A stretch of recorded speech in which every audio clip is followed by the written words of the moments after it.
The I'll start by mentioning that my own area, as Veronica was describing, is in the area of health professions in particular.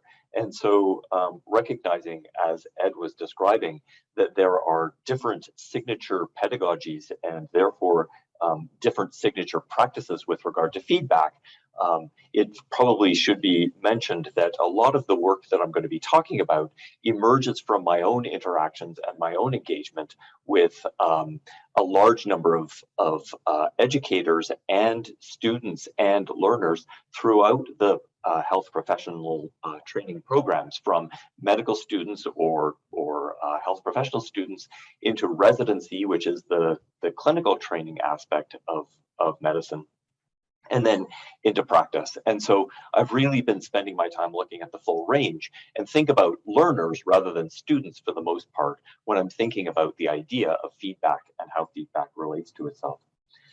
One of the things that Ed mentioned in his talk was the notion about the fact that self-feedback is an important part of the process that that learners engage in. And what I'm going to argue over the course of the next little while is that self-feedback and external feedback can interact with each other in complex ways, and therefore understanding something about self-feedback and self-assessment as a result of that can be a very important part of understanding the ways in which feedback either works or fails to work when an individual is providing feedback to a learner. So I'm going to talk mostly about self-assessment in this particular talk.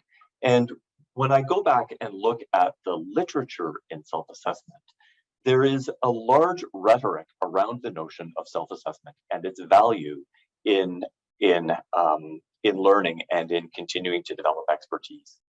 In the adult education literature, there is a lot of notions around expertise that describe it as a process of effective self-reflection over the entire time of their career.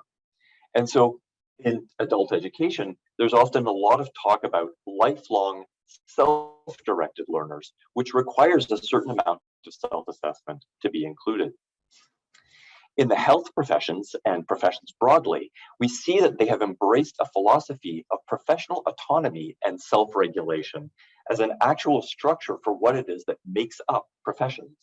And as several people have indicated in the health professional literatures, that self-regulation and autonomy demands competent and trustworthy self-assessment.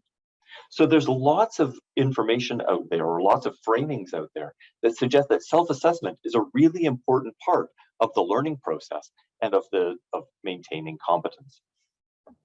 But when we look at the reality of self-assessment, we can see that that is a problematic construction, because there are hundreds of articles that are assessing or evaluating self-assessment of learners.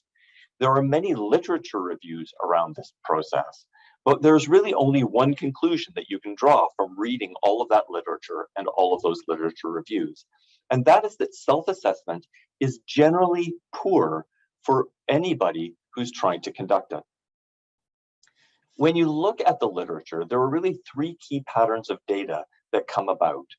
The first is that there is little or no relationship between externally generated scores and self-assessed scores. So if we give a bunch of learners a test and we mark that test and we ask the learners how well they did on that test, we see consistently across the literature that there's essentially no correlation between the scores that are actually generated and the self-assessed scores that students produce for themselves. The second pattern is that all but the very highest performers tend to overestimate their ability, thinking themselves as performing better than the external evaluations would suggest that they actually do. And as a natural consequence of those two first points, the third key pattern of data is that the worst offenders are in the lowest quartile of performance.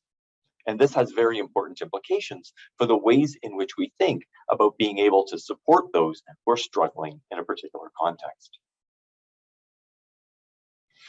When we look at the literature and try to see how people have responded to this idea that self-assessment does not seem to be good in any of the studies that we look at, what we see is a pattern of data that almost looks like the stages of death that Kubler-Ross talked about, which is a morbid fascination, a disbelief that the data are true, some concern about what this means, efforts to explain it, and then efforts to improve it.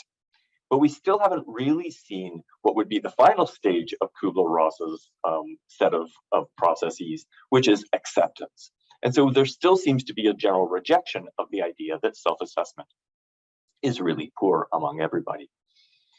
So in today's talk, what I'm going to argue is that the situation is worse than you might imagine, because the situation is not that there are problematic learners who have poor self-assessment, but rather that poor self-assessment is our problem too. And so in the course of the talk, what I'm going to try to do is give an articulation of why self-assessment is so bad, what is perpetuating the myth of good self-assessment that we have for ourselves, and what the implications of that might be for effective feedback. So starting with this notion of why self-assessment is so bad, there's a really interesting study, many of you may have seen it already, which was generated by Kruger and Dunning. Kruger was the PhD student, Dunning was the supervisor. And in that work, they wrote a paper that was called Unskilled and Unaware. And what they argued in that paper is that the skills required to know whether you are performing well in a particular situation are also the skills that are required to actually perform well in that situation.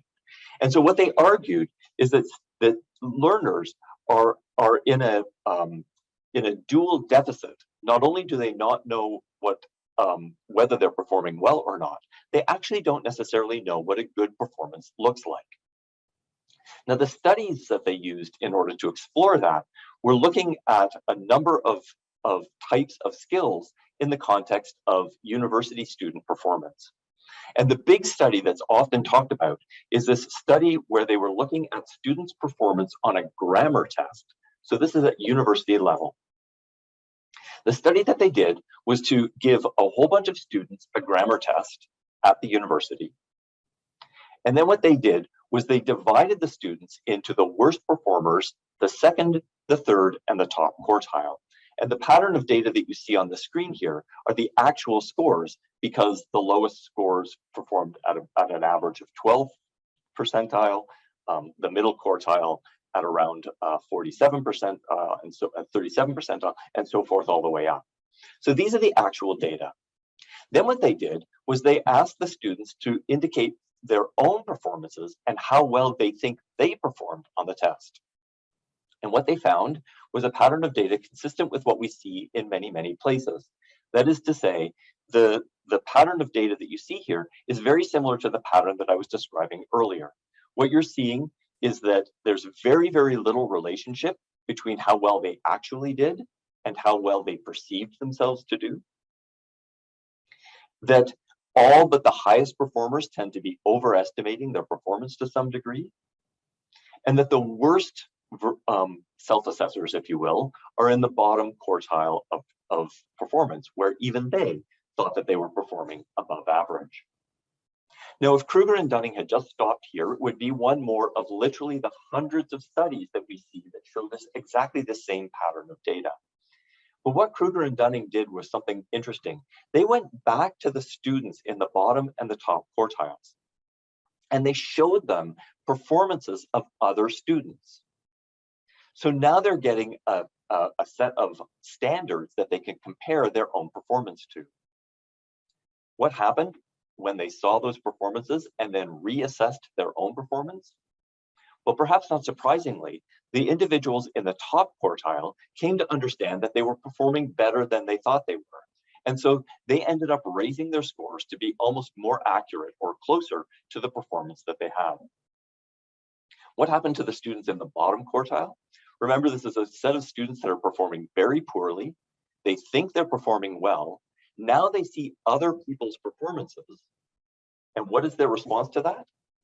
It ends up that the response is that, oh, I'm thinking better, or I'm performing better than I thought I was. Now, this study has actually received what has been referred to as the Ig Nobel Prize, a funny prize that was given to them because it first makes you laugh and then makes you cry, because you understand how problematic it is to try to help those students that are in the bottom performance. But what makes this particularly problematic for us is that this study was repeated in a variety of contexts. They looked at humor, and they looked at logic, and they looked at a variety of other areas as well. But what's really critical to understand from their work is that the students that were performing poorly in the grammar test are not necessarily the same students that are performing in the bottom quartile on the humor test, or the same students that are performing poorly in the logic test. So the problem that they ended up raising was that it is not that there are just some students that are bad self-assessors, it's that students were self-assessing badly in areas where they performed poorly.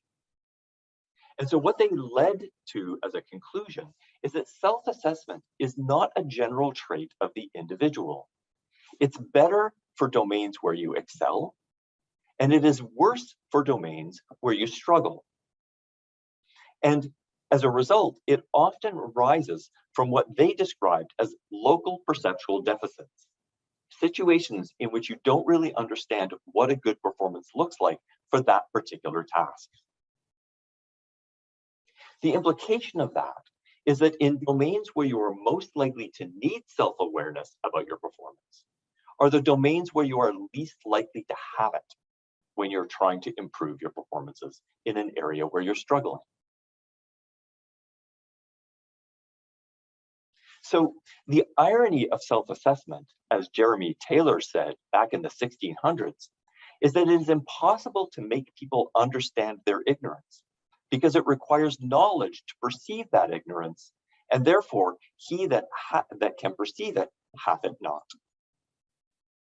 And this is the conundrum that self-assessment creates for those of us who are trying to engage in good teaching of individuals who are struggling.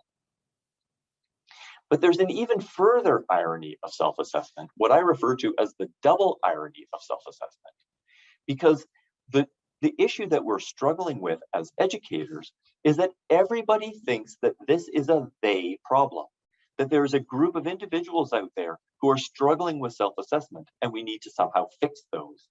And so the interesting data that people have actually studied and collected is that every person thinks that they are above average in their own self-assessment ability. What I'm going to argue, or what I've been arguing, is that we have to rethink that. We have to acknowledge the fact that this is not a they problem. This is a we problem. Everybody is prone to these issues, but we're prone to those issues in our own specific areas. And so the irony is, because we're not particularly good at self-assessment in those areas, we don't recognize that we are poor self-assessors as well. So the question then becomes, where do we come up with this idea that we are good self-assessors, or that good self-assessment is even possible, if all of the literature suggests that self-assessment is not particularly strong? Well, it ends up that when we're thinking about our own abilities to self-assess, it's easy to find examples of knowing where you are weak. For example, somebody who I was talking with about self-assessment said, "Oh, I'm a good self-assessor. For example, I know that I could never play professional football." And so it's really clear for them that that's an area that they were extremely weak in, and they were never going to actually try to become a professional football player. Similarly, we often end up seeing people on TV, for example, who perform poorly, but still seemed to want to go on. These days, almost every country in the world will have some form of equivalent of what's referred to as American Idol in North America, where people go onto the stage on TV and they sing with the idea of finding the next great singer. But the program always starts at the beginning of the season with a number of individuals who perform really quite poorly. And because many of us would end up saying, well, obviously I would never go on TV to sing, because if I was that bad, because I know I'm a bad singer. So you can see that those people don't have the insight not to go on TV. You feel like you do have the insight that you wouldn't go on TV. And so it's easy for you to feel superior about the fact that they are showing bad self-assessment and you would show good self-assessment. So again, it's easy to find extreme examples of knowing those places where you are weak and therefore feel quite confident that you know about your own self-assessment. At the same time, it's easy to feel confidence in knowing where you are strong. But it ends up that the ways in which we come to know we are strong can be distorted in a variety of ways. For example, it's very difficult in everyday activities to get good corrective feedback. As an example, I know from many, many years of experience that I give really good talks. How do I know that I give really good talks? Well, when I go into a place where there's an audience in front of me and I finish my talk, everybody claps. And at the end of the talk, when things are finished, people often come up to me and they'll end up telling me nice things about what a great talk I gave and how good I was. I have to say that there has never been an individual who has waited around, stood in line, finally gotten the opportunity to chat with me and said, I just wanted to say, thank you for wasting an hour of my time. That was the worst experience I've ever had in my life. I can't believe that people allow you to do this in public. Why are you thinking about why aren't you thinking about retiring as quickly as possible? Now, I'm not saying that the clapping is wrong. I'm not saying that the people who come up and tell me nice things are lying to me. What I'm suggesting is that we get a very distorted version of our performances because of the people who choose to talk about up to us or the ways in which we interact with people over time. The natural propensities to say nice things to people and to be positive in the ways that we interact with people is something that leads us to get only positive information about our performances, and it's more difficult to get naturalistic negative performance or information about our performances. But when you do get negative information, it's also easy to discount that potentially corrective feedback. For example, in English, we have a saying which is, it's the exception that proves the rule, which for all practical purposes is saying the fact that this one goes counter to my assumptions makes my assumptions, my beliefs about those assumptions stronger. There's actually a song by Suzanne Vega that starts with the line, it's a one-time thing, it just happens a lot. And that idea that each time we have a negative performance, we find a way to discount that negative performance. It's a one-time thing. And even though it might happen relatively frequently, because we can find a reason to discount the information that time around, we don't necessarily have to use that information to rethink our own thinking about ourselves. And finally, if somebody does come up and give you feedback, which is counter to everything that you've thought about before, it's difficult to know what to do with that piece of information. Everybody else says that I'm doing pretty well. This one person says I'm not doing particularly well. So how do I balance all of that other information that I have with this piece of information that I'm dealing with in front of me now, which seems counter to everything I think I know? So while it's easy to feel confidence in knowing that you're strong, whether that confidence is actually grounded in meaningful knowledge about how well you're performing is a question that we need to be thinking about. But even if you are in a situation where you are able to know some things that you're strong at and know some things that you're weak at, the problem that we're dealing with there is that it's only two cells in a 2x2 contingency table. For those of you who think about correlational work, we have to always think about all four cells in that context. And so even if we have some places where we believe we are weak, and we may be confident that we are or know that we are, and there may be places where we believe we're strong and we actually are, those two cells aren't enough to be able to develop the proper correlation. And by definition, we don't really know those areas where we think we're weak, but in fact we're strong, or those places where we think we're strong, but we're actually weak. And as a result, we can never fill out this 2 by 2 table in as effective a way as we need to be. And as a result, we don't really know whether we are accurate in those other 2 dimensions where we have confidence.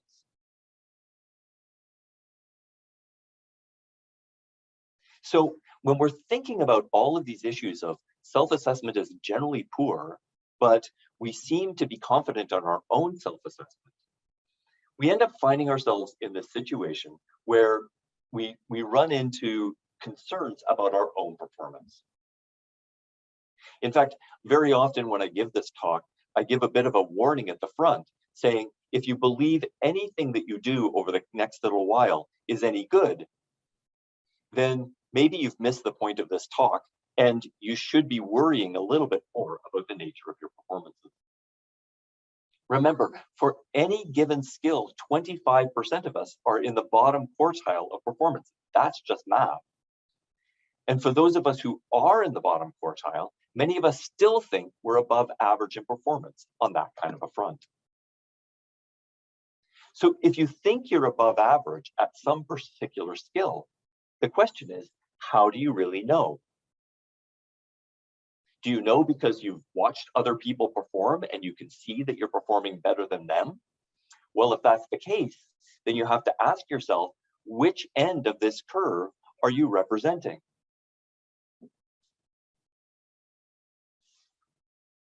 And do you think you know that you're above average in some skill because people keep on telling you that you're above average? Well, if that's the case, then you have to ask yourself the question, are you getting a distorted set of information based on the people who are choosing to talk to you?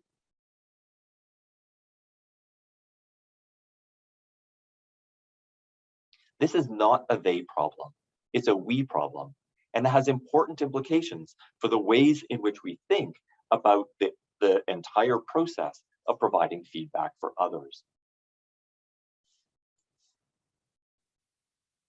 So as you're thinking about your own self-assessment, and as you're asking your learners to think about their versions of self-assessment, there's a series of difficult questions that you need to ask yourself if you're going to be thinking about how you can improve your own ability to understand how well you're doing.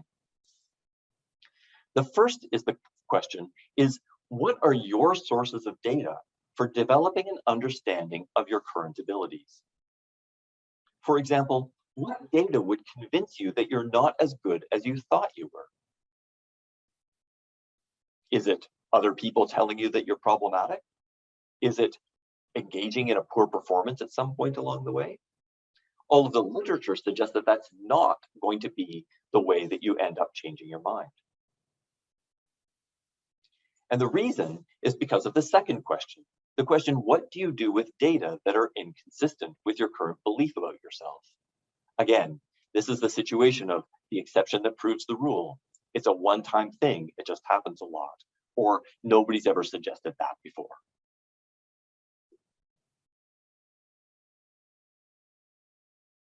And so we need to go to the next question, which is not what are your sources of data, but in fact, the question of who are your sources of data for developing an understanding of your current ability. Just ask yourself, who's allowed to tell you what needs improving? Who do you ask for feedback?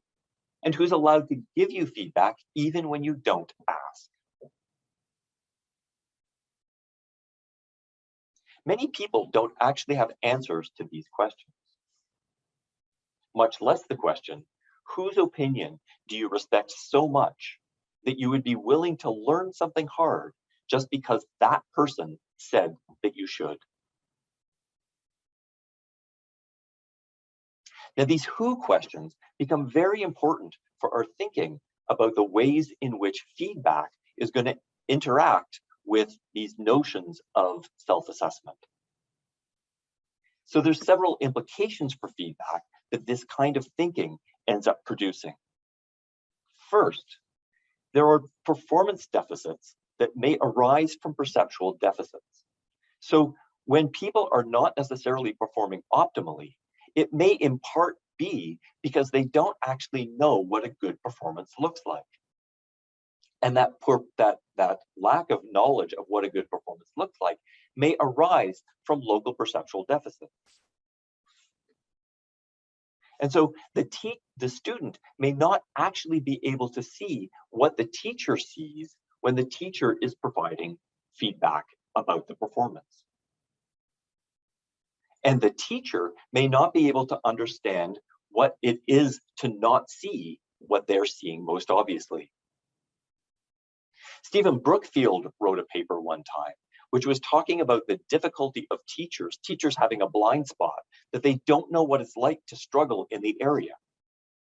There's no teacher of statistics, for example, who started by saying, gee, I'm really lousy at statistics. I'm going to learn it well so that I can teach other people about it.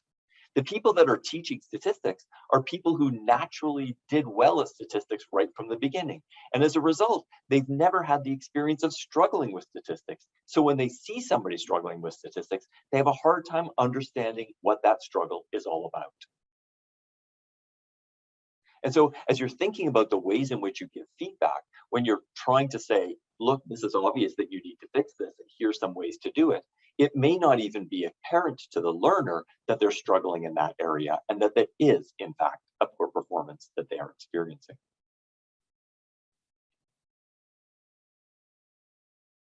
But I think probably equally important or more important in this discussion today is that feedback happens in the context of a relationship. And there's an interaction between the individual and their understandings of their performance and the teacher and their understanding of the performance. And the ways in which you're going to be able to negotiate a common understanding of what's going on and how a student might be able to change the ways in which they're performing is going to depend on the nature of the relationship that you have with the learner. The who matters.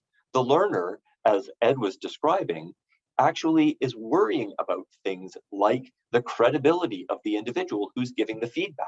As you saw in Ed's data, that the feedback from the teachers was actually rated higher or more impactful than from the learners, from the other learners that they had. And so the learner is engaging in a process of asking, is this someone I trust? Is this someone I respect? Is this someone that I want to think well of me? And if the answers to those questions from the student's perspective are, no, this teacher is not someone I trust, not someone I respect, or not someone that I want to think well of me, then the feedback is not going to be impactful in the way that it could be impactful.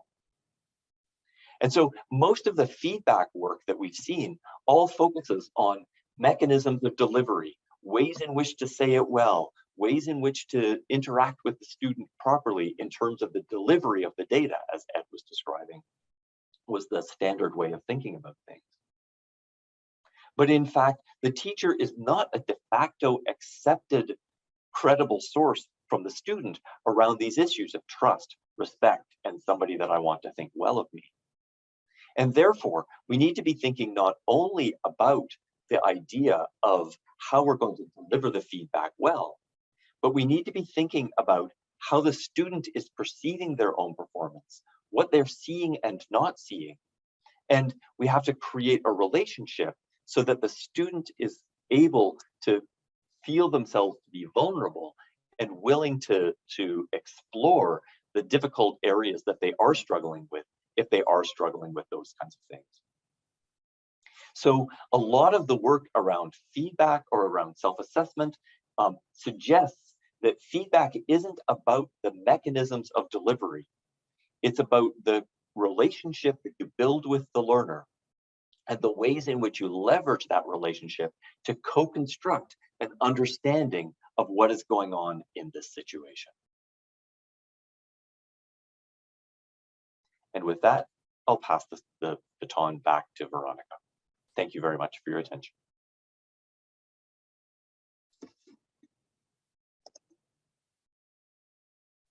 Muchas gracias, Glenn, por tu presentación. Thank you very much, Glenn, for your presentation. We have seen or read a couple of questions already.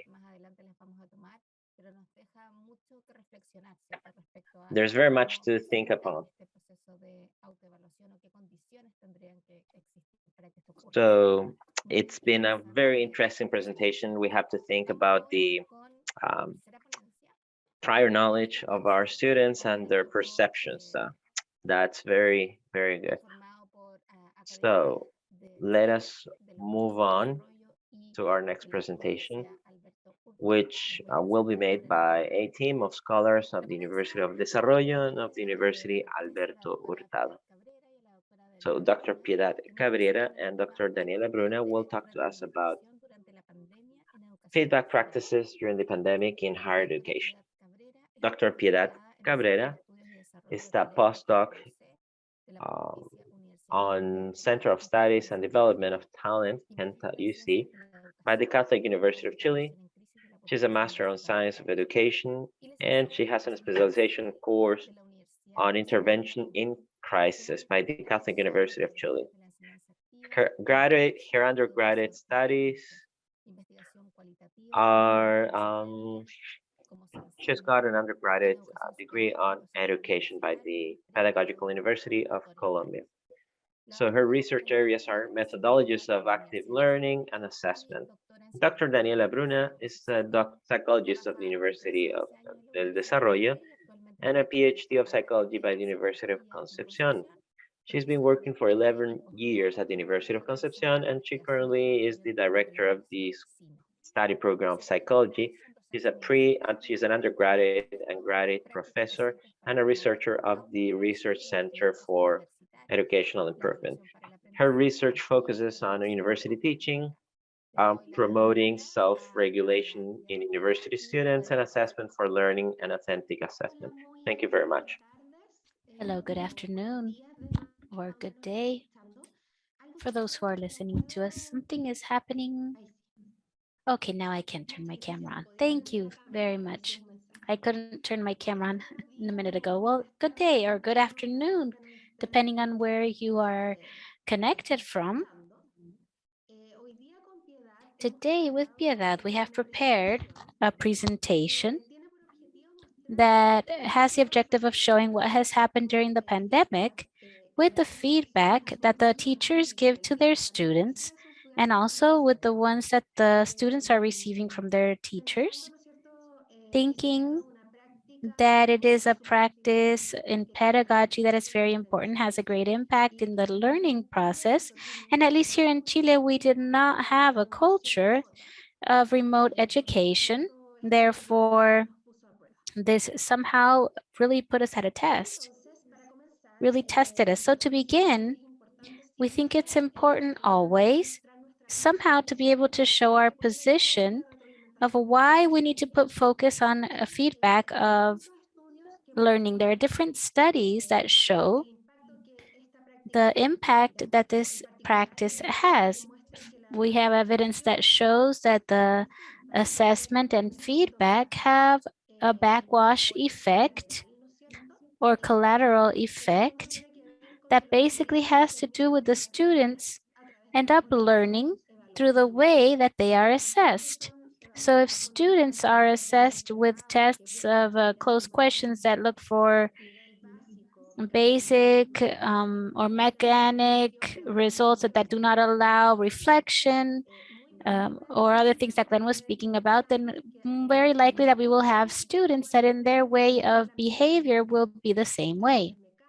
Many times they will be mechanical, repetitive, and somehow have difficulty in trying to transfer the knowledge and abilities outside of the classroom walls or doors. And on the other hand, this feedback allows students to correct and improve their performance. We have talked about this in almost the whole conference in different ways. And something that is also very important and also has a lot to do with what Glenn was saying is that feedback allows to develop an ability that is highly important and that we are getting into with a higher education that has to do with the critical thinking. And this allows a learner to be able to assess their work and know what they are doing correctly, and also, as Professor just mentioned, also determine what is the gap, what are they lacking, and not only as something generic, like not being able to go to American Idol, but also to understand in a finer way what they need to improve according to the criteria. Also, somehow, when you understand this criteria, as we have seen in other presentations, like for example, Professor Sadler, that allows somehow for the student to be able to understand deeply what their performance has been, what competencies they have, and they can transfer that also to another context, even applying that feedback that has been given during their professional formation. And it also allows a more autonomous, conscious, and metacognitive, and also with more motivation and perception of efficacy, because the feedback somehow illuminates and orients regarding what the student has to do to improve. And it's also the motor of learning. Here, there are many authors who say how that feedback should be. I saw that we have Dr. David Deacon in our audience today, who has a paper that is classic that I recommend you read. But in general terms, we summarize that it first enables to be able to so feedback is not only has to be done after the performance has been carried out when they're giving their grade, but it's also important to design and implement strategies that can be used before, that allows the student to understand the criteria. He or she can internalize them and self-regulate regarding those criteria. One example of that is to use exemplars, which is these exemplars that Dr. Margaret Price yesterday commented, and we showed these exemplars to the students so that they could determine why that work is high quality. So it's not something the teacher says, but that they start building themselves, and that the professors or the teachers can also use those exemplars to be able to somehow calibrate their assessment judgment. A good feedback also is not the responsibility of the teacher, but it should also be something that involves the process of self-evaluation or self-assessment and co-assessment, or between peers, which is an ability that will be used in the working world, where we will constantly be in interaction with other people. And it also allows the teacher or the peers that are more capable, they can model what is the expected performance so that the students don't think about something abstract, but can understand what is expected. Also, the feedback allows to determine how the current performance is regarding the expected. And you can see that with different authors, like for example, somehow to be able to use formative assessment and of process to be able to divide a task into stages so that each stage has something to do with the next one, and allows to understand what I'm lacking, what I have to do, what things I need to change. In that sense, there are also opportunities to show that they have incorporated the feedback received, and sometimes it's not well seen in the higher education as to opportunity to redo. So basically the second grade is averaged with the previous, or they have a certain score. So if we really want to be in a model for learning, then we shouldn't look at that in a negative way, because it allows the teacher to somehow have evidence that the student understood the feedback, and not only did he or she understand it in a comprehensive way, but they can see from their behavior that they integrated it. And also the feedback, also the idea is to have different guidelines and rubrics, especially important for self-evaluation and co-assessment, because at least in Chile, those are what are used the least. And finally, centrándose en destacar la fortaleza, sobre todo para que los estudiantes puedan plantearse metas, seleccionar cuáles son las estrategias, sentirse autoeficaces y motivados. Esto tiene mucho que ver con la primera fase de la autorregulación, que implica de alguna manera planificar y también disponerse a estudiar, ¿ya? Por lo tanto, un feedback de alguna manera también es motor y es impulso para nuevos procesos académicos si es que lo miramos desde la perspectiva de la autorregulación.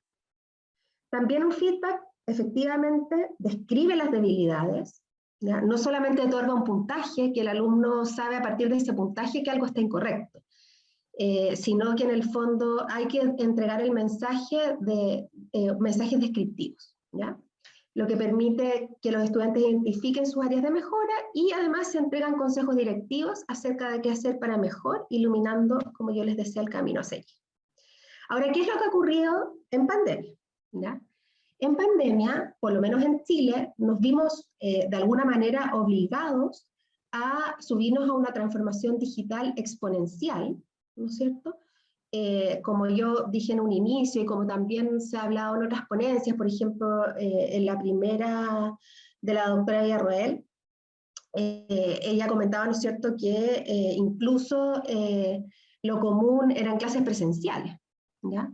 Y que esto ocurría en toda Latinoamérica y que el online estaba más inserto, ¿no es cierto?, sobre todo en posgrado, más que en pregrado. Pero obviamente la pandemia de alguna manera nos empujó hacia allá. But obviously the pandemic has pushed us in that direction to be able to continue in our academic formation. I apologize, I fell for just a minute. And one of the aspects that changed the most has to do with assessment. In pre-pandemic times, assessment generally was written. It was generally synchronic, but more and more we were moving to less standardized formats that allowed us to show different performance or results. But now they have also been asking the teachers to put those tests and assessments in those platforms that many times require to work, they have to do it against time. That did not allow, for example, to change previous answers, for example. And that kind of assessment promotes self-regulation much less and feedback of high quality and with the characteristics that I just commented. What we are going to comment now to be able to understand and see as a first instance what happened with the feedback regarding the assessment that was carried out during the pandemic. And in that context, yes, we have been having to do with the remote, having to do with the higher education during the pandemic. And our objective is to be able to generate, assess this process of teaching and learning in this particular context that we have been seeing now for about 2 years, with the need or the interest of being able to identify good practices, good teaching practices, and also to promote learning in the students. And in that context, our research, I must say that is a group of researchers, 15 researchers, 13 universities of 11 different regions of the country, 17 international consultants, and also 2 measurements in teachers and in students. Next.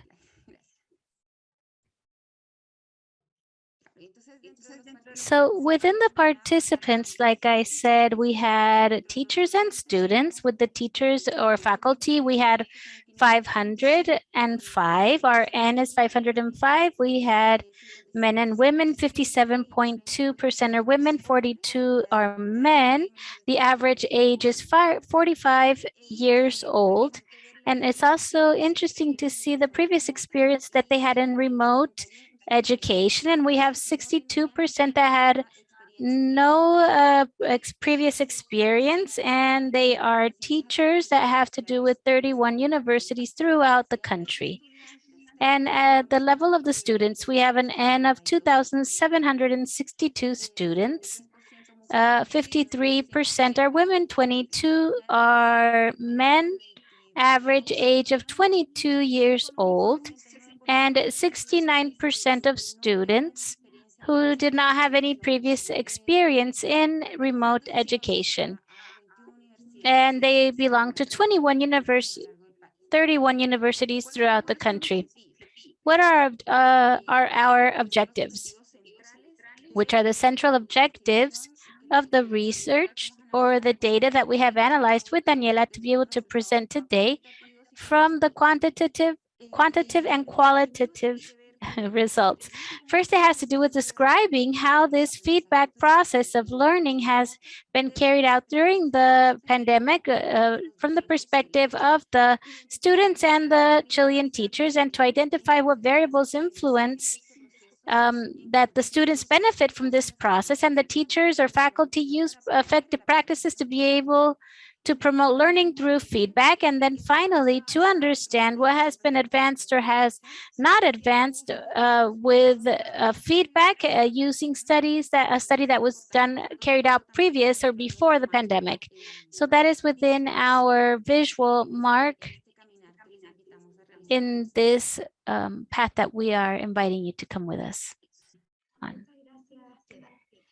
Thank you, Piedad. So now we are going to begin with the results. I would like to clarify that there are results in two levels. On one side, we have quantitative that are descriptive. Also, there are some that have to do with relations and predictive. And in this case, we centered from the point of view of the more than 500 teachers that participated. We wanted to center in the teachers because somehow they are the ones who were carrying out the teaching, and that we need somehow to give us feedback for learning during this pandemic. And on the other hand, Piedad later on is going to share regarding the results of the qualitative results, which we analyzed the speech of teachers and students of what they were saying regarding questions that were open questions.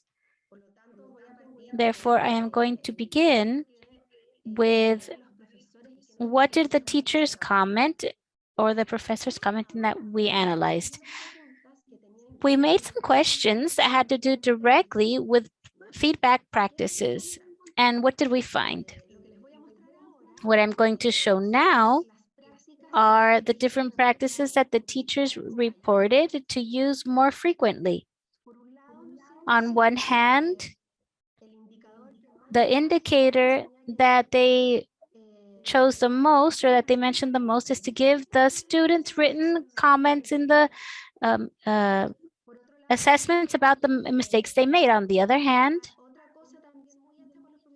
something they also said was that there was a time to show the course where the mistakes were made by the students, to give the students comments that were written in the assessments regarding good performances, and also to show the class where the best results were. And as they gave the assessments, they would give part of the class how to improve in those areas that were the worst results. So if you can see, the teachers were saying to do more is a feedback first of a group feedback for the audience in general.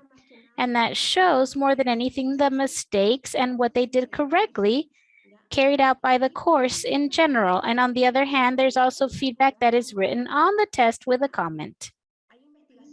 There is research that shows that when we make written comments on the tests, usually we tend to use communication that is very efficient with very few words, with qualitative adjectives like saying this new tire developed. There's no like things like that, different descriptions. But sometimes when we have messages that are complex, written in a simple and efficient way, that does not mean that the students will understand them. So even though there's some behaviors that the teachers are doing, it doesn't necessarily mean that the evidence shows that they are the best to promote feedback of high quality. On the other hand, relating to the practices that the teachers reported the least is that when they gave the test back, they gave time to be able to meet individually with each of the students to be able to let them know, talk about the mistakes they made. After I have time to meet with all the students to be able to tell them about what they did correctly, or I leave time individually only with those students who had lower grades. If you can see, there's a little bit the opposite. What the teachers are doing the least in pandemic is to give personalized feedback, individualized feedback that can be carried out with the student, hand on hand, elbow to elbow, which provoca mayor cambio por parte de los estudiantes. Ahora, otra cosa que es importante es que nosotros separamos a los profesores en 3 niveles según la confianza que ellos tenían en la evaluación. Y confianza se entiende como sentir que la evaluación online es igual de válida, por ejemplo, que la evaluación presencial, sentir que los estudiantes no necesariamente copian, sentir en el fondo que es una evaluación justa y una evaluación exigente, ¿ya? Y acá este resultado es un poco obvio, ¿no es cierto? Los profesores que tienen menor confianza en la evaluación tienden a utilizar mucho menos el feedback, ¿no es cierto? Y en cambio los profesores que tienen alta confianza tienden a utilizarlo, ¿no es cierto?, en mayor medida. Por lo tanto, algo importante para las instituciones de educación superior es trabajar en la confianza de la evaluación y hacer sentir autoeficaz a los profesores y ver que la evaluación efectivamente puede medir aprendizajes, ¿ya? Otro resultado importante es que hay una relación positiva, ¿no es cierto?, entre la percepción de aprendizaje de los profesores por parte de sus estudiantes, ¿no es cierto?, y el uso de feedback. Los profesores que sienten, ¿no es cierto?, que sus estudiantes aprendían de mayor manera, tienden a utilizar mayor feedback, y obviamente los que pensaban que sus estudiantes obtuvieron menos aprendizaje ocupaban menos feedback. Por lo tanto, se podría suponer una relación de interacción en el uso de feedback con una variable mediadora que sería, ¿no es cierto?, la percepción de aprendizaje.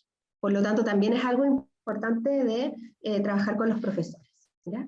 Y también quisimos hacer una comparación, ¿no es cierto?, según el tipo de ítem que ocupaban los profesores o de instrumento para evaluar el aprendizaje de sus estudiantes y si efectivamente usaban o no feedback. Y encontramos diferencias significativas en los ítems y los tipos de instrumentos que aparecen acá. En las pruebas de opción múltiple, los profesores tienden a no usar feedback. En las preguntas de completación, que incluso desde nuestra perspectiva no deberían estar presentes en educación superior, porque es solamente un cortar y pegar, ¿ya?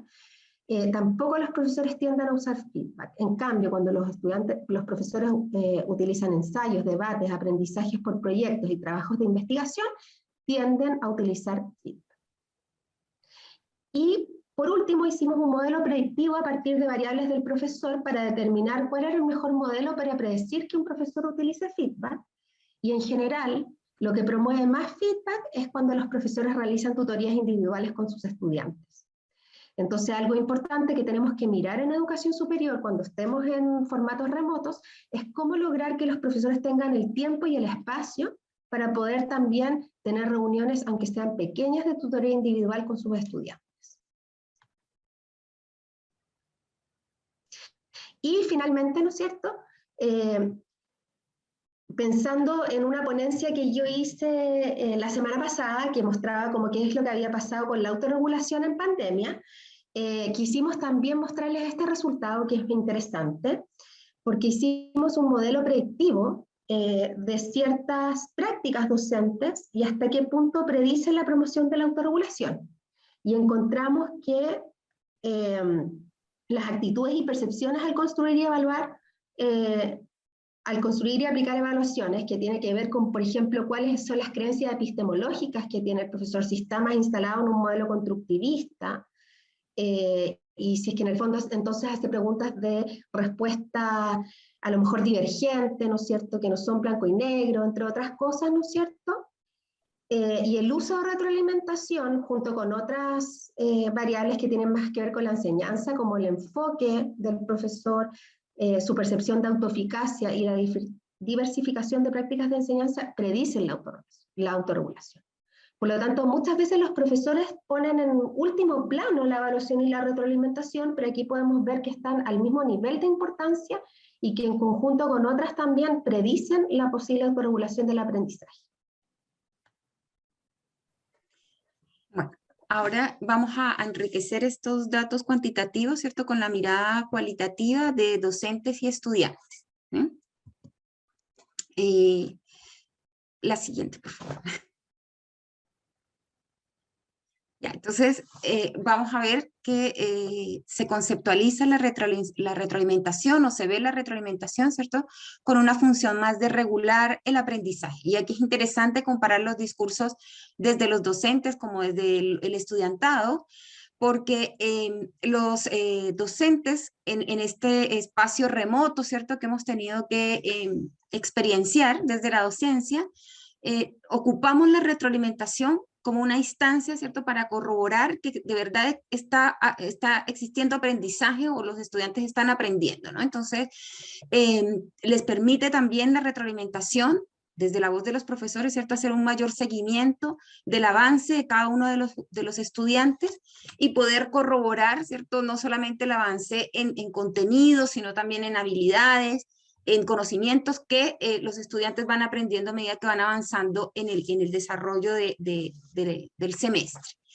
Si vemos a los estudiantes, ¿cierto? En esa misma línea, reciben la retroalimentación como un espacio que les permite ir avanzando en su proceso de aprendizaje por etapas. Entonces señalan que si el profesor fragmenta la entrega o un trabajo final, ¿no? O sea, tiene diferentes entregas en donde yo puedo recibir retroalimentación, y un poco lo que decía Daniela al inicio, ¿cierto? De poder recibir retroalimentación y poder reconstruir ese producto y que el estudiante finalmente ocupe la retroalimentación para entregar un producto final mucho mejor, ¿no? Entonces los estudiantes lo visualizan como un espacio que les permite darse cuenta de cómo van aprendiendo, ¿no?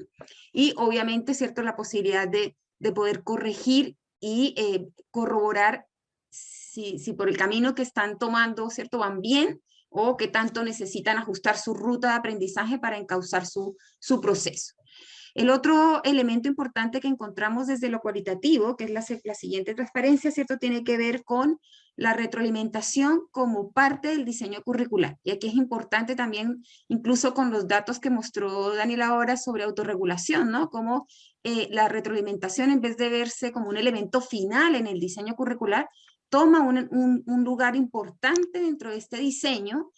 So assessment becomes an important item in design, and professors should consider that developing further aspects of assessment or feedback will improve to higher levels of learning. Pero también que eso podría ser extendido en el tiempo, también ocupan formas de retroalimentar más inmediatas. Y ahí podemos... We know that open questions can be a good source to provide feedback, and those of us that teach could make the most out of the technological tools we've had to use. Una mirada como en dos momentos, ¿no? Esa primera momento de emergencia en el 2020 que no estábamos como tan expertos en el uso de muchas herramientas versus en un segundo momento. Let's remember that we were not experts in the use of many technological tools, especially by the beginning of the pandemic. But by the beginning of this year, we have already realized that we now know how to use these tools that help us provide better feedback. Pese a que los profesores reconocen que es un elemento importante, ¿cierto?, dentro del diseño curricular, Since teachers acknowledge that feedback is of key relevance for them, there's a ghost which is always there. Individual feedback is harder than group feedback. Some of us have a large amount of students, and providing group feedback seems to be easier for teachers than providing individual, than providing group feedback.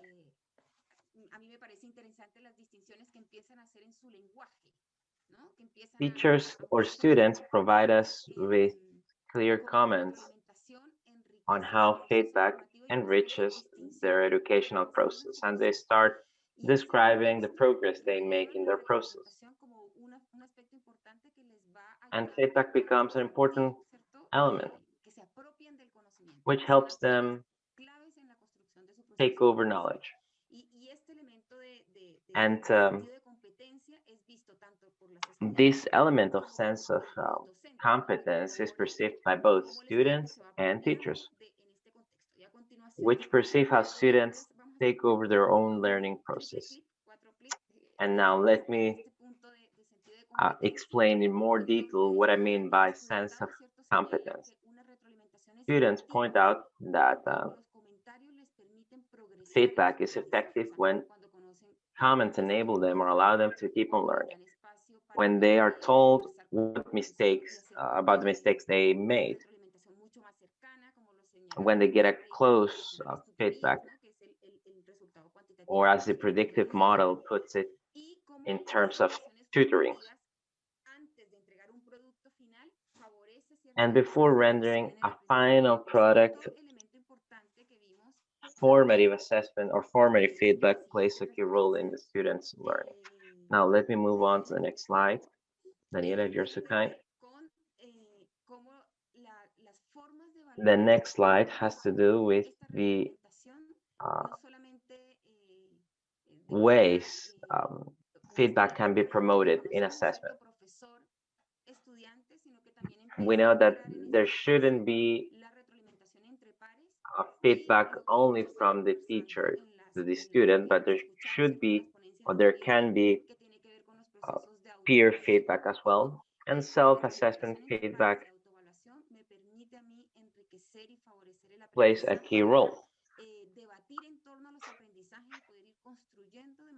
We could debate in regard to learning and processes, and the whole community, the whole learning community could learn out of it.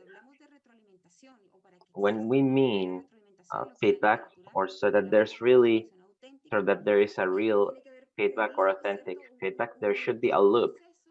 There should be a process which allows me to construct a product, to receive feedback and use that feedback to re-elaborate or to improve my performance. So students are more and more aware about the importance of feedback so that they can improve their own learning.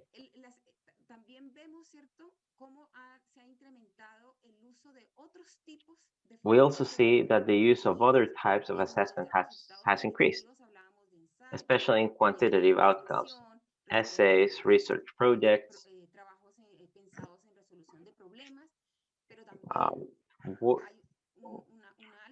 task or problem-based task, but there's a high number of products that have to do with creations, using more creation-based skills such as images or capsule, but they encompass deep learning as well. So students report that through these forms of assessment, they can keep on moving forward in their learning process. And there are different forms to assess, to receive feedback, and to reconstruct based on assessment. They start having a more active role in their educational process. And going back to what I said, we can start talking about monitoring, about dialogues between teachers or professors and students, among many other actions.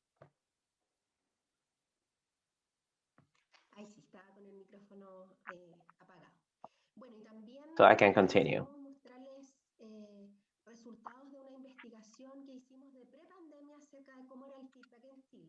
Now, let me tell you about a pre-pandemic study we performed.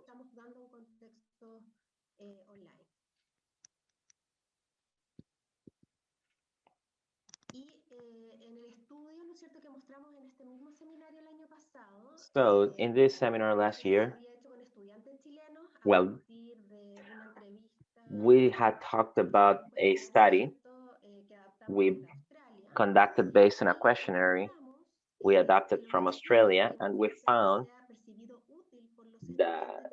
certain reasons for feedback to be perceived as useful by Chilean students, and two variables stand out.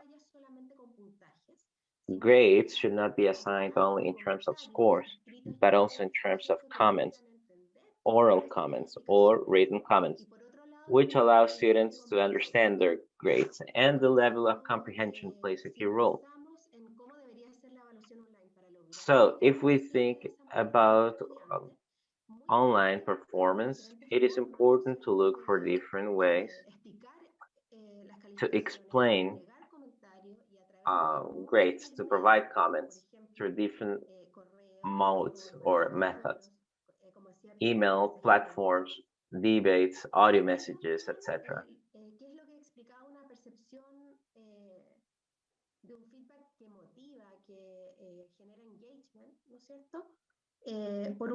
How do we explain the perception of a motivator or of a motivating feedback?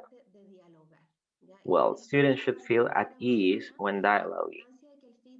This explains how important it is for feedback to be of a dialogical nature, so that feedback can be provided from teachers to students, but also from classmates to other classmates. And for that reason, guidelines or rubrics are to be shared with one another. And last but not least, let me now tell you about certain challenges that arise out of our studies. On the one hand, we've got a first challenge, which is innovating on group feedback. Group feedback cannot be based on a speech given by a teacher and all students are supposed to do nothing but listening. No, there should be a group involvement. There should be engagement. And tutoring can be promoted as well because they are perceived as a very important learning method by students. On the other hand, let me pose or ask this open question. And universities should start thinking about it. And the question goes as follows. How do we achieve more trust on assessment impacting the use of feedback?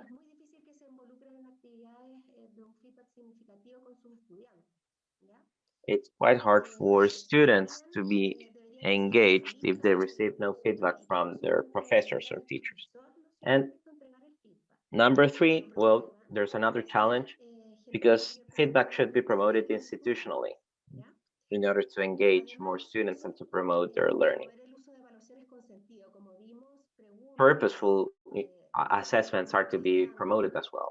Standard questions or closed questions or multiple choice or mechanical questions are to be avoided. They do not make much sense or as much sense as other forms of assessment such as open questions. Therefore, we need to think twice before we conduct standardized tests at all times. We should also move forward towards feedback processes among students, not only from students to teacher, from teacher to students. Ya me muteé. El siguiente desafío, ¿cierto? Tiene que ver con promover el uso de evaluaciones. The next challenge has to do with prioritizing the use of proper assessment. Good. The next slide. Thank you. So, challenge number 7, generating learning environments in which literacy can be promoted in feedback processes among teachers and students. So, both teachers and students have to understand that feedback is not only about delivering information, it is about doing something concrete with that information. Another feedback has to do with improving technological resources, including new platforms that allow us to complement feedback processes. In fact, according to the data, to the qualitative data that we manage, the feedback that stands out has to do with written forms. And there's very little feedback when using platforms that allow us to comment, to provide comments to students. And the last challenge is to move forward towards feedback designs among students that join them in the construction of a judgment of value provided by their peers. So we should place our efforts on helping students to validate each other, helping them to encourage them to provide comments to each other. Having said this, we have come to the end of our talk. Bien, muchas gracias a Piedad y Daniela. Thank you, Piedad and Daniela. Pedir a todos los expositores Now let me ask all Glenn speakers, y a Ed que puedan Glenn participar para que and podamos Ed, of course, to dar turn their inicio con cameras la ronda on because we will start with our round of questions. que tenemos varias preguntas. Este ha sido We un do have panel many questions. con This muchas panel inquietudes por parte de los asistentes. has Entonces, been vamos extremely con dos preguntas para rich in Glenn. questions. Let me start with two ¿Qué questions relación en for La Glenn. primera pregunta dice, ¿no sería lo mismo The first question autoevaluación que autocrítica? is, En mi what about experiencia, con la self-criticism? Is it the same that self-assessment? las pocas veces que un According estudiante to se my evaluaba mal, experience, the few times that a student consigo assessed mismo o himself realmente poorly, muy it was negativo. because Esa una the pregunta student had a que very tenemos low algunas self-esteem para que or a very bad pueda perception facilitar of his la good fluidez performance. de la respuesta. Dice, Let me make another question as well. relacionarse con el síndrome How del could this be impostor related to del this educador? syndrome Por of the ejemplo, si un deceiver, adolescente for tenga instance? una mención o evaluación negativa del curso, If I have a negative puede perception about que my se class enfoca, a pesar de haber and I recibido focus on the negative things, 20 comentarios positivos. I might focus on one negative comment rather than 20 positive comments. How to deal with this?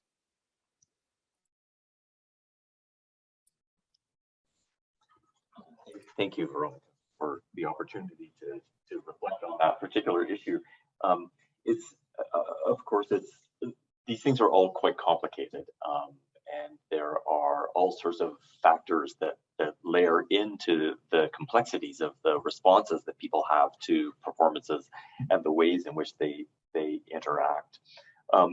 The idea of being highly critical or overly critical comes about, I think, could come about in a couple of ways. One is remembering that when you are in those kinds of situations, particularly with a teacher, you may find that the right thing to do is to self-criticize rather than necessarily say you're great, because you don't want to be perceived as arrogant. So there's a bit of a social negotiation that's going on in that context, and that may be some of what it is that's happening in that situation where a person ends up being highly critical of a performance rather than necessarily exuding only positive things about themselves.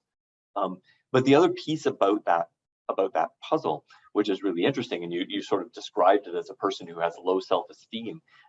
There's an interesting literature actually in the psychiatry literature that talks about the fact that depressed people are actually more accurate in their self-assessment than non-depressed people.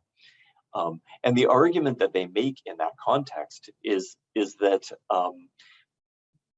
part of that process of thinking well of yourself and thinking about yourself as being able to perform in a given context is an effective strategy for actually doing well. Individuals who are feel self-efficacious, who feel like they can accomplish something, are more likely to actually accomplish it because they're willing to keep persisting in negative situations.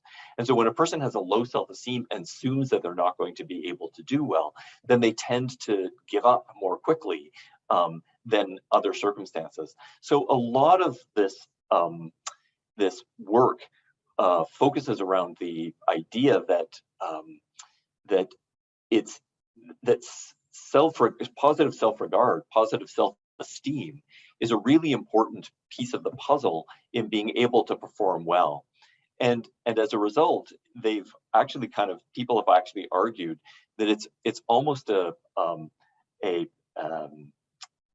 sociobiological advantage, an evolutionary advantage for us to think well of ourselves, think better of ourselves than we can actually perform, because it's actually going to increase the likelihood that we can perform in those kinds of situations.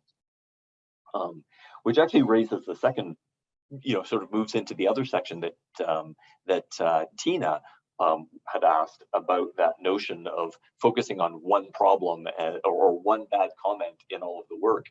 And it's an interesting phenomenon, but in part the question is, what do you do with that one piece of information?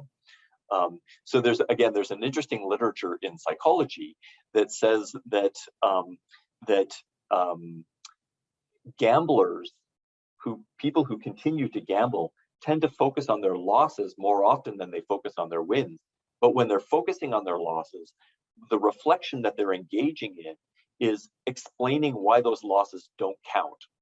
So they have to spend a lot of time working their way through and kind of dealing with that, not so that it becomes integrated into their understanding of themselves, but so that they can kind of get an explanation around it, figure out how to deal with it, and almost put it away so it doesn't affect the way in which they think about themselves.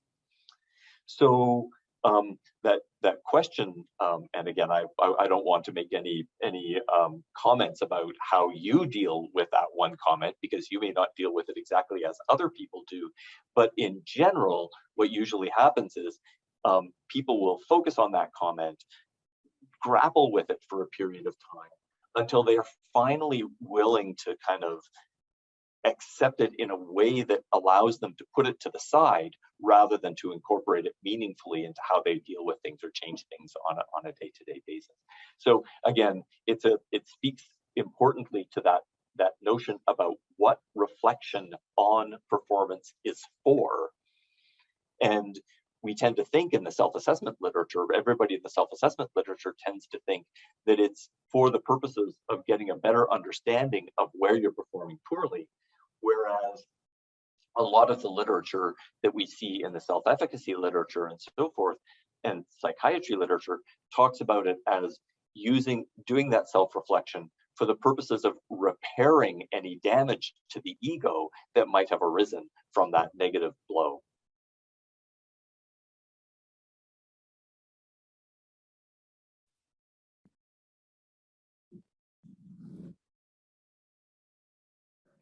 Muchas gracias, Glenn. Tengo ahora dos preguntas para Thank you, Glenn. We now have two questions for Ed. First one, in your presentation, you talked about the signature impact, which one can interpret as a mark, signature, and so on. Can you tell us more about it? And what about the associated tasks to key elements? And another one, could you please tell us more about questionnaires on feedback that you applied to students? How are those questionnaires? What do they look like? Could you please tell us more about those questionnaires? I think I'll handle the second one, because I'm not sure some of the translation on the first one I couldn't. Maybe if we can try that one again. I struggled with that one. Yeah. So the questionnaire, as I mentioned, was a sort of elements of the feedback orientation scale, which looks at utility, but we had to modify it somewhat in order to utilize the questions around responsibility. So there's a history of modifying that terminology in the feedback orientation scale in other studies that that colleagues have been involved in. And the latter questions, where it says general questions, they are sort of tacked on in order to look at the specifics of the scenario, because at the moment there isn't or at the time of the data collection, there isn't a questionnaire that specifically looked at what we're doing. However, since that research was carried out, some colleagues in Australia, led by Liz Malloy, etc., have a feedback literacy scale, which if people are interested in, there is a paper on that came out at the end of last year. And that I can see as being a questionnaire that we will probably utilize more to get more empirical data. So the plan would be to use that in different disciplines to see how that works and sort of weaving in that disciplinarity that I mentioned. I think I can see how that would work. So are you able to word the first question there, Veronica, because there was something about impact, but I'm not sure whether that was just a translation.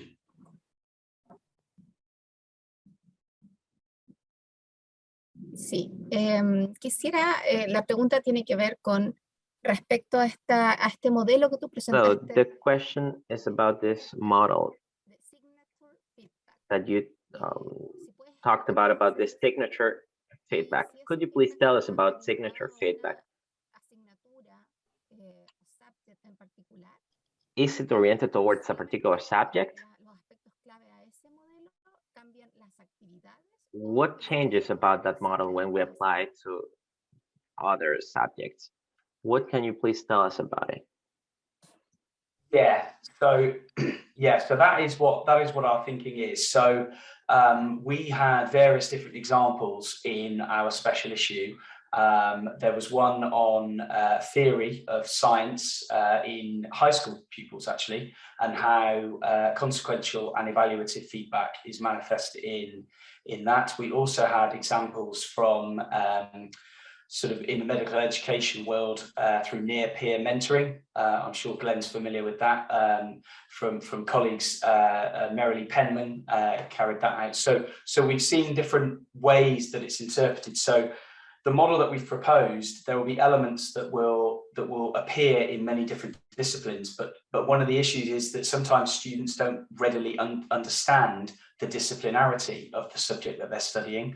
One of the problems that we face when we work with academics is that the students don't get why they're doing what they're doing, and the sort of ways that educators are designing curricula to enhance students' understanding of those key skills that they will need when they graduate. So there's a sort of relationship between the discipline and the professional world, and this idea of authentic assessment is used, but there's also sort of professional learning and work integrated, all these sorts of things that are all sort of in that area. So it was our attempt to try and distill that, particularly with feedback, to highlight these different opportunities that are available, as I mentioned in the talk, to try and say to students, there are lots of different sources of feedback, and it isn't just the educator that can or does provide them. And I think, you know, one of the areas that we're really looking forward to working on in the future is the interaction between the objects and the self, particularly around this inner feedback, and the sort of consequential elements, which we think is a new direction for research in this area.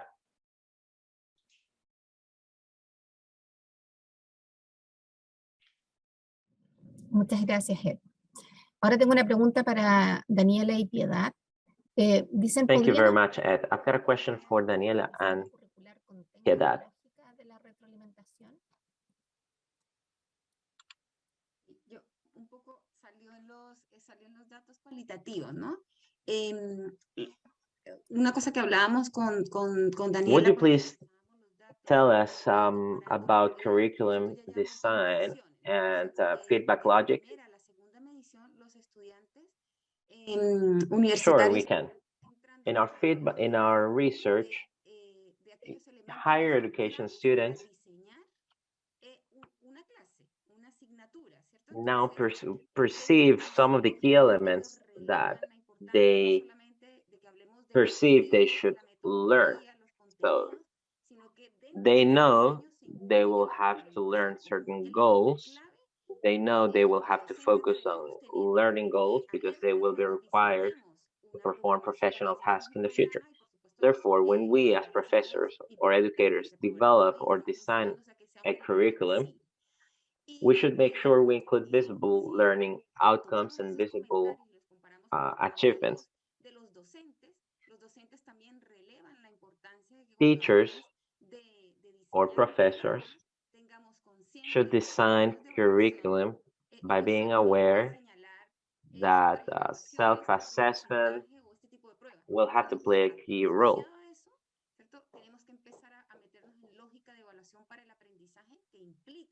We will have to include feedback within our assessment methods. We have to help students not to consider that assessment is only provided by the professor and their only role is to answer what is expected from them. We have to make sure that students start understanding that feedback will be part of their assessment.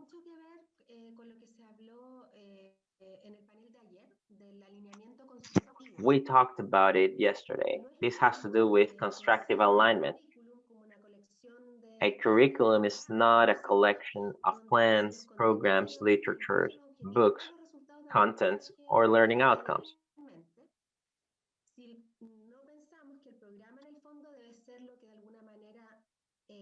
The curriculum is actually a coherent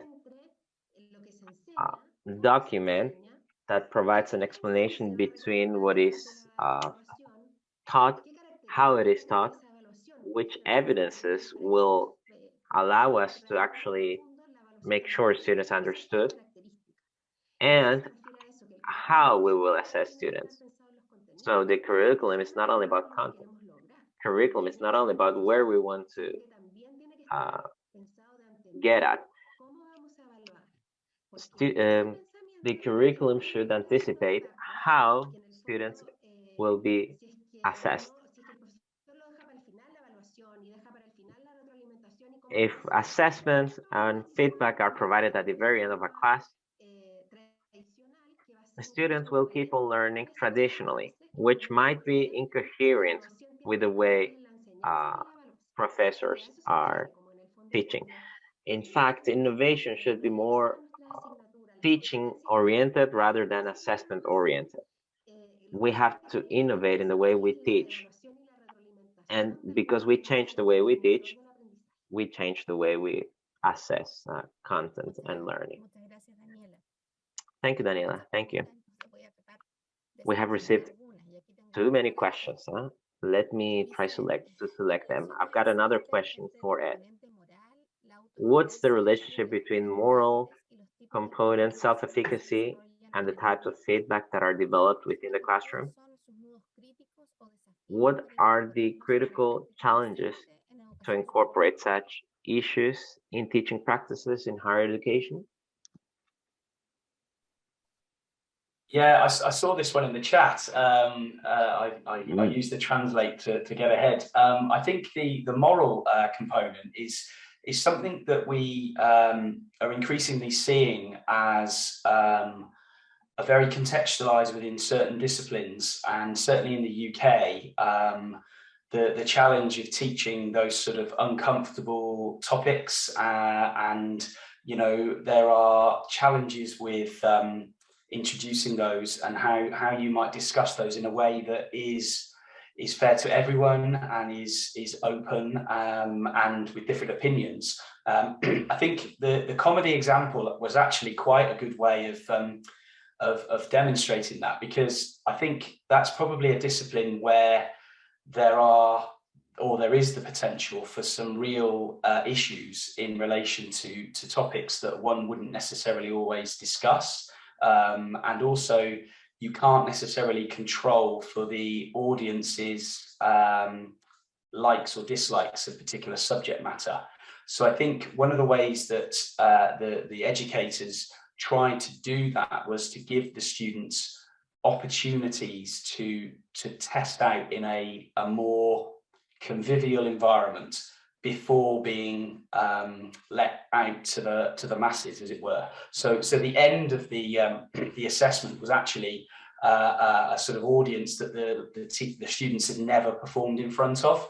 Now, it wasn't necessarily completely different to a comedy club, but it was parents or friends and things, but it was still an environment where you wouldn't necessarily know. So I think that's a good way of demonstrating to students how you need to be conscious of those moral things. And I think there's lots of other subjects, morality and ethics, that come into the disciplines, which actually sometimes are quite hard for us as educators to get across. And I think that's where if you try and tie that to self-efficacy, I think confidence and things about approaching difficult constructs, and also you know, laying yourself out there for criticism are something that we have to get used to. But that is how you do that in a nurturing environment, is sometimes a real challenge, so that you don't destroy motivation, but also confidence in students.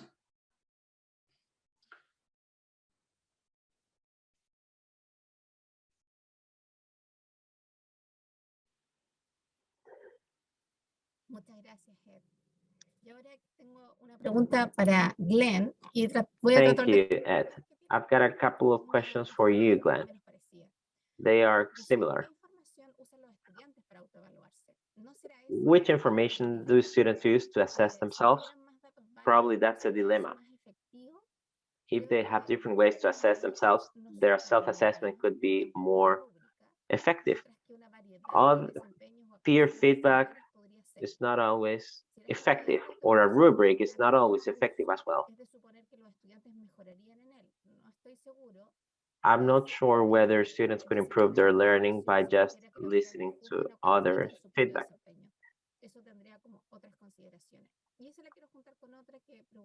So that's one of the questions we got. And another one, can you please tell us about the factors that influence people's self-assessment skills? Thank you.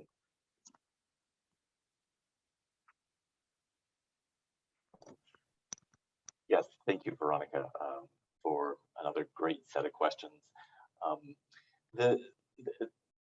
I think one of the things that more broadly than answering directly is starting to draw a distinction between what we've called self-assessment, or what the literature tends to talk about as self-assessment, and what we think about as self-monitoring. Self-assessment is often equivalent of something that looks like reflection on action, using the words of Donald Chern, whereas the self-monitoring is about reflection in action. So there are many cues that people have to know whether things are going well or not. And they may be able to use those much more effectively in the moment, on the fly, than at the end of the process, where they look back and they try to make general statements about what went well and what didn't go well, and how things worked and didn't work, and so forth. And so we actually are also starting to think about all of the ways in which people, all of the things that people do that we call self-assessment, but they're actually very often, they're very different kind of cognitive processes. So reflecting in action, reflecting on action, and so forth. And as Ed has quite accurately pointed out, and astutely pointed out, that same thing happens with feedback. So we, in a most generic sense, feedback is anything that you get based on a performance that would allow you to be able to modify your performance in some kind of way. But the feedback that you get from people laughing in a large audience is a very, very different thing than the feedback that you get when you're talking with an individual whose opinion matters to you a lot, and they tell you that you should fix something or should do something differently. And so we need to be thinking a lot about the contexts in which these kinds of things happen. And so all of that makes a big difference as well. There's some work that is happening in health professions education that has been done by Chris Watling, Watling, where he's talking about the cultures massively affecting the nature of these processes. So he, for example, interviewed a bunch of individuals who were musicians and athletes before they went into medicine. And in that context, when they thought about who they were going to pick as their teachers and their mentors, their coaches, they weren't necessarily people who performed in that domain really well. They were people who could help them get better. and they were more than happy to receive feedback and to engage in a process by which they were given information that would help them get better. But those very same people, when they were suddenly finding themselves in medicine, found the culture completely different. They no longer wanted somebody who would necessarily help them get better. They wanted to hang out with people who were really good versions of what they wanted to be. And that changed the nature of the relationship in very important ways, so that now they didn't necessarily want to hear how badly they were doing or how they could get better. They just wanted to be reassured that they were doing well. And so we see these highly culturally positioned kinds of issues that blend into these processes. And so how we create the cultures that enable people to question their own performances without necessarily having to threaten their egos or threaten their sense of self-efficacy is a really, really critical piece of what it is that's going on. And I think that's a lot of what Ed's talking about in these signature feedback performances. I think it's a lot of what Daniela and Piedad were talking about with regard to making sure that your curriculum is structured such that feedback is a part of that process and getting better is a part of that process, so that you can essentially background a person's ego, if you will. You can background that concern about self. You have to get that out of the way so that a person can actually focus on getting better rather than demonstrating competence. And that's a problem that we have in the health professions a lot. Ed or Daniela or Pete, did you want to sort of add to any of that?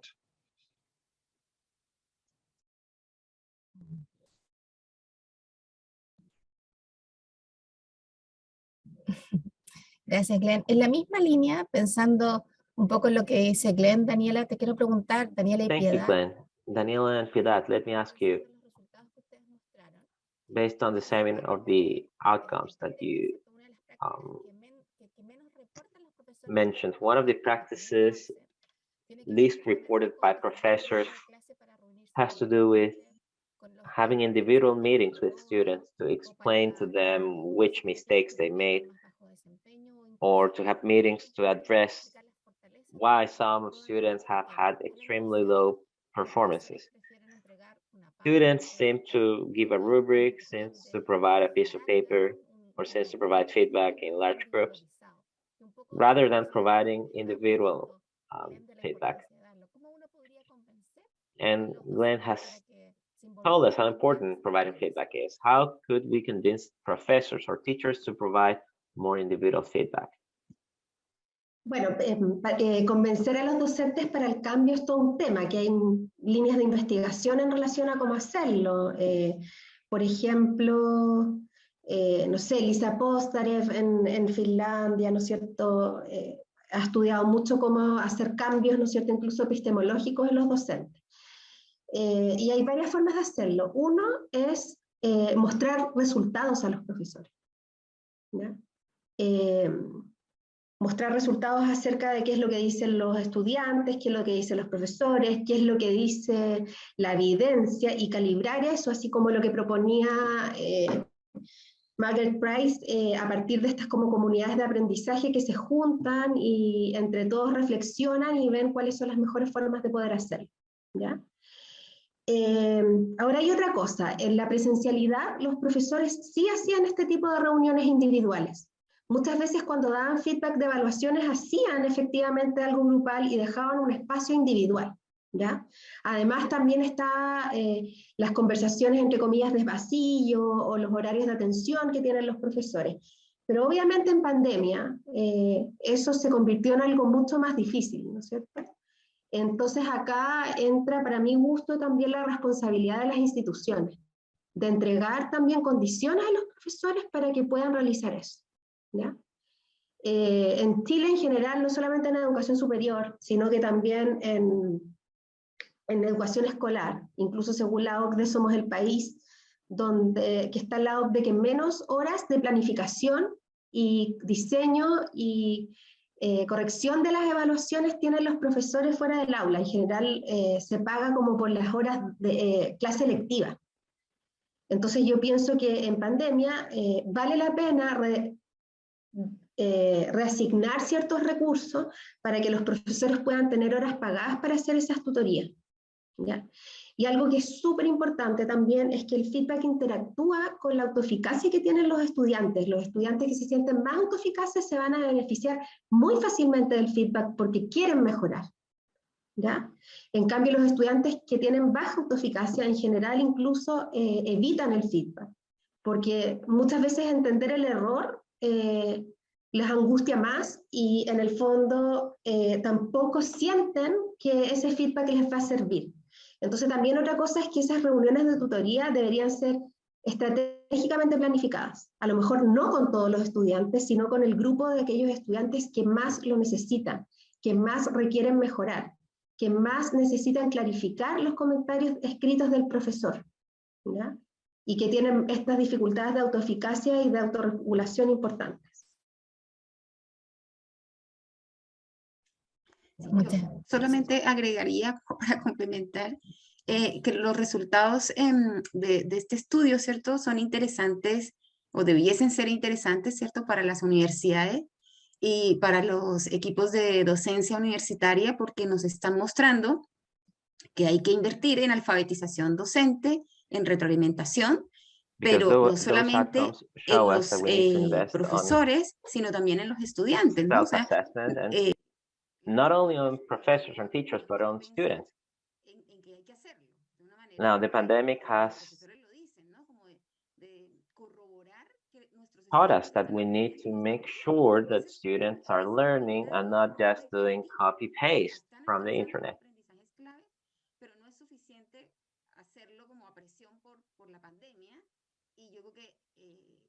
The pandemic has changed it all, and I believe these outcomes need to, or these outcomes make us realize that we need to change our practices. We need to include good practices.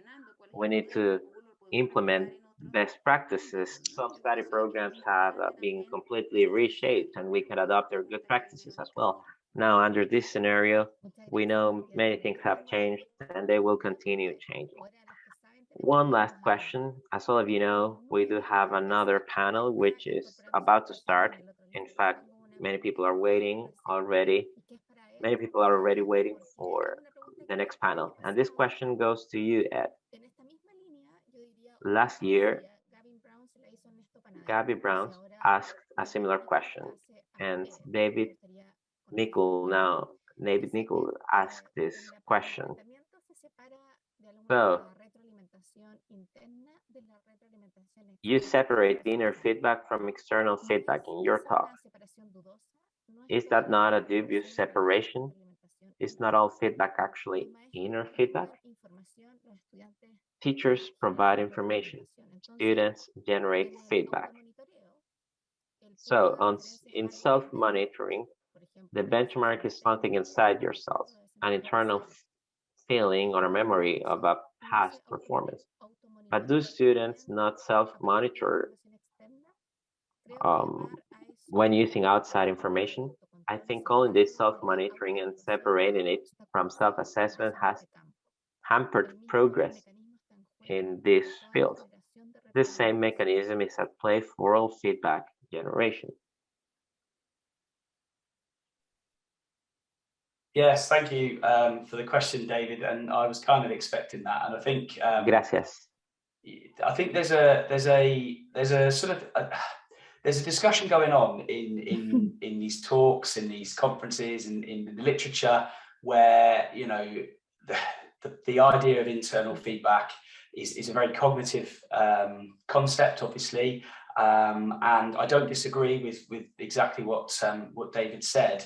However, I guess from a practitioner point of view, and from my experience with students and with educators, I'm not sure that students are necessarily on the same page as we are in this thinking, because I'm not sure students necessarily understand that they should be doing this. And although some would argue that they are naturally doing it, I think it's them understanding the processes that they're going through when they are generating this internal feedback, understanding those in a more refined way, so that they can utilize that to sort of discern from the information that they're getting from multiple sources. I think there's work for us to do on that. So in a sense, it's working with students to understand that, but also as educators to create the environments where we are giving students the opportunities to generate more internal feedback. And I think that goes back to the model that my colleague and I have proposed in the sense of raising awareness of the multiple sources that are available. And yes, you're quite right, it's all information unless the student decides to do something with it.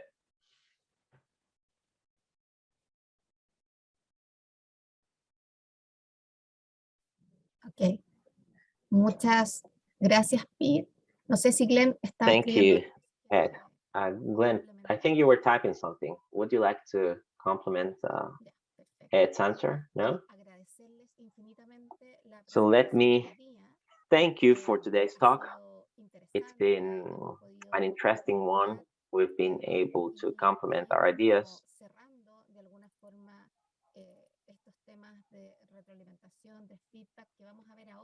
And we will now have our 9th panel, where we'll focus on feedback and on best practices. So this is not over yet. We will be going to another panel, but before we do so, before we conclude our 8th panel, we would like to warmly thank you for your participation. So our 9th panel on feedback for learning will start in a minute. So we will leave this link and we will connect to the new link. Thank you very much once again. Thank you, everybody, and we look forward to seeing you again.